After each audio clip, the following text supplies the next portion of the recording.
Hi guys, I haven't made a video for a while, so I'll get to it because I have a ton of responses. I am quite excited this afternoon because we just got our like official governmental service alert service notification via text that there's going to be a huge storm, so you have to like be cautious.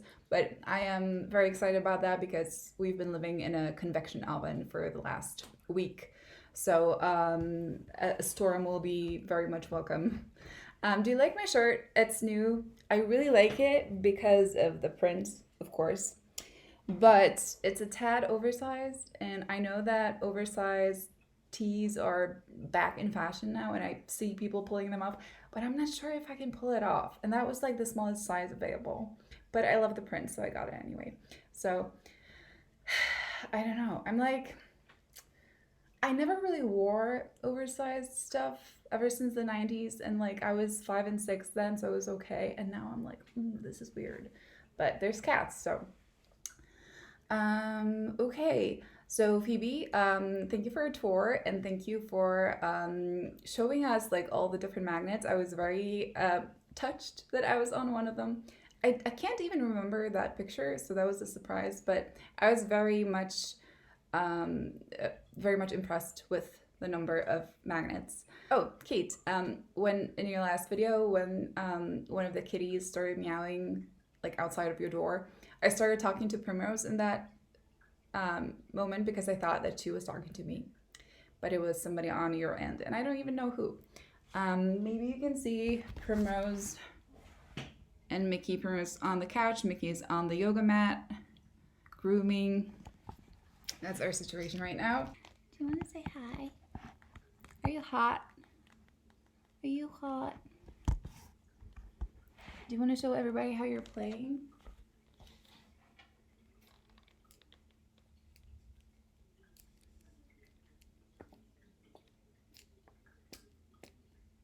Do you not feel like playing? Are you annoyed? I'm sorry. He gets very, very annoyed with me sometimes. And then there's Primrose. Hello, baby. Hello.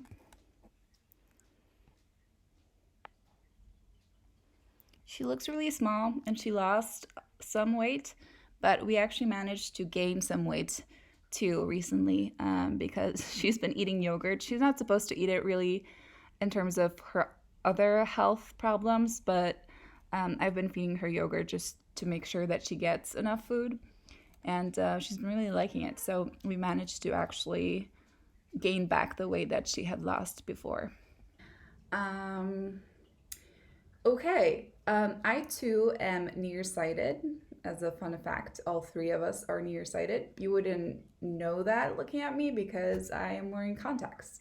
I am basically wearing contacts, every day of my life because I hate wearing glasses. I do have glasses, and if like my eyes are scratchy or if there's like very dry air, like air conditioning is full on and it's like too painful for my eyes, I'll take them off. But I generally don't like myself in glasses, and I find that I lose like a sense of balance in glasses, and it's not a matter of like the type of glasses or getting used to it because I've been wearing glasses since 2009, and I haven't really gotten used to it.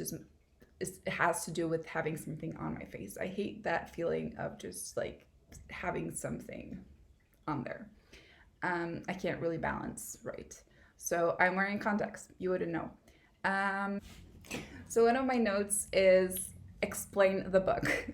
So Kate, you were really inquisitive about what I'm reading, and the translation didn't really provide you with much because, as you can see, the title of this book is the book. It's pronounced książka in Polish, and it's by Keith Houston, so it's obviously a translation, and the original title is the book. So now, if you're curious about books, this is what a book is in Polish. Książka.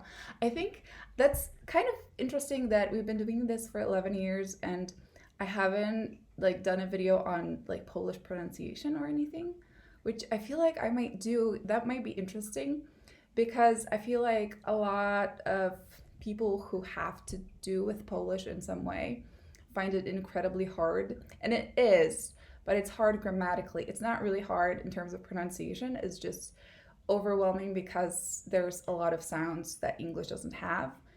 And not even specific separate sounds, but consonantal clusters, where basically you can have like four consonants in a row without a vowel in between them. So that's really intimidating.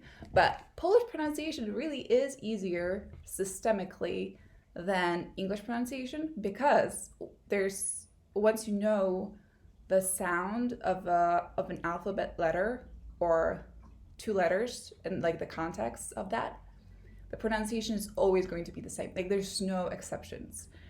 There's no exceptions to stress patterns. Like the stress is always on the penultimate syllable. And in English, a lot of words are just, there's no reason why you should pronounce it the way that it's supposed to be pronounced. There's really, once you learn the alphabet, that doesn't really guarantee that you'll know how to pronounce something. And in Polish, once you know the alphabet and you know a few contexts and a few rules, then you know how to pronounce stuff like forever. So, okay, tangent. So maybe I'll make a video on like pronunciation and alphabet because I find it interesting.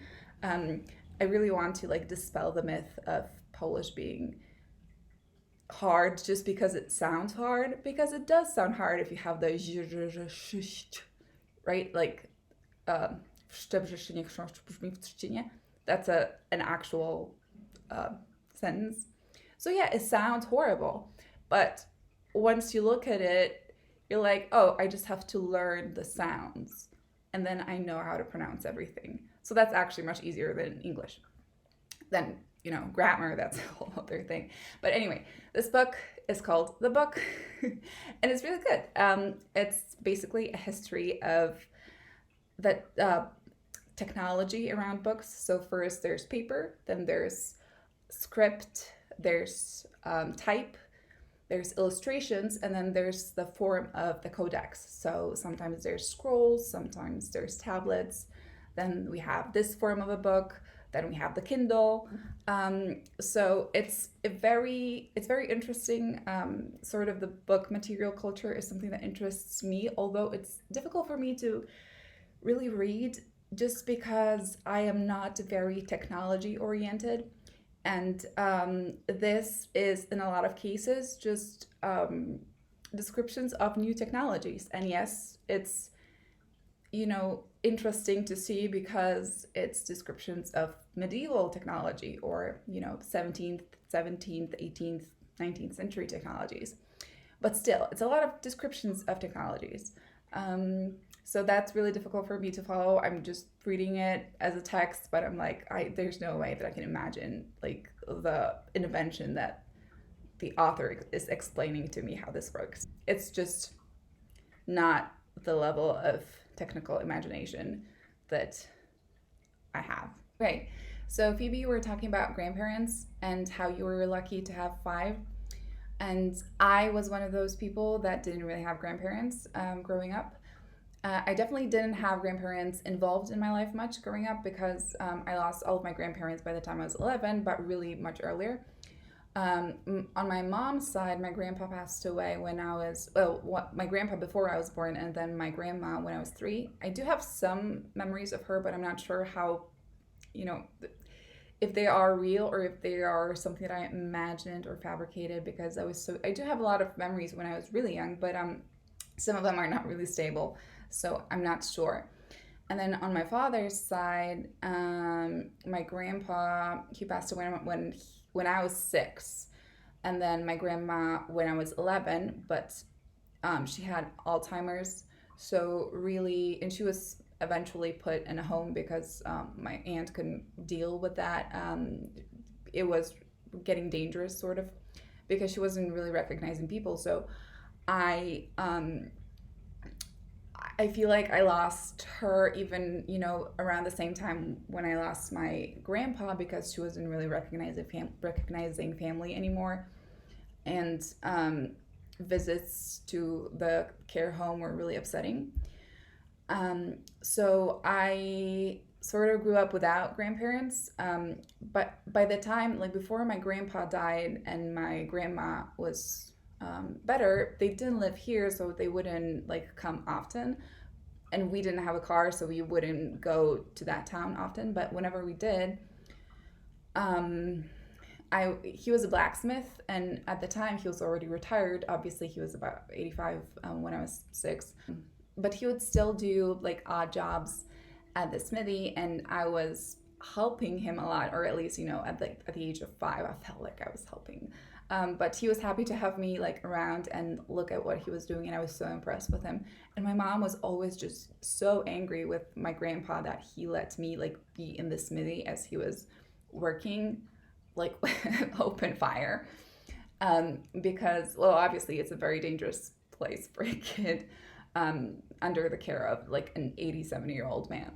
But but I was really close to my grandpa, um, that I remember, because obviously not that much of a relationship could develop before the age of 6.